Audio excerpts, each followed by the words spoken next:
Lutte contre les violences basées sur le genre doit aussi passer par la sensibilisation des médias. Les Fonds des Nations Unies pour la population a lancé une campagne radiophonique des communications sur la ligne verte et des services disponibles pour la prise en charge de ces fléaux.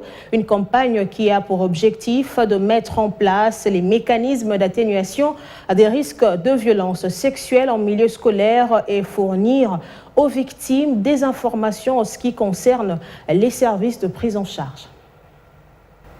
Les violences basées sur le genre constituent une grave violation de droits humains. Elles représentent une menace à la santé, au bien-être, aux opportunités et à la vie des femmes et filles, mais aussi des enfants. Et pour mener une lutte contre ce fléau, le Fonds des Nations Unies pour la population a lancé un atelier de formation de formateurs pour la campagne radiophonique de communication de la ligne verte 112 et des services disponibles pour la prise en charge des violences basées sur le genre en milieu scolaire. L'objectif est de mettre en place un mécanisme d'atténuation des risques de violences sexuelles, mais aussi fournir aux victimes des informations en ce qui concerne les services de prise en charge. La campagne radiophonique de communication sur la ligne verte, les services disponibles pour la prise en charge des VBG, jouera un rôle très important dans la réussite de ce projet.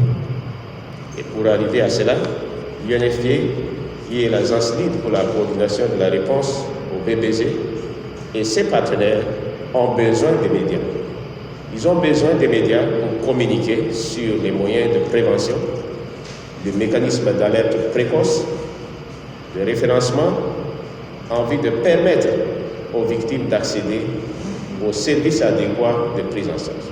Le gouvernement congolais se dit prêt à accompagner l'implémentation de ce projet et encourage les radios communautaires à impliquer directement les bénéficiaires dans le projet. Nous nous engageons à accompagner d'une manière ou d'une autre ces médias dans l'implémentation de ces projets afin d'obtenir les résultats escomptés.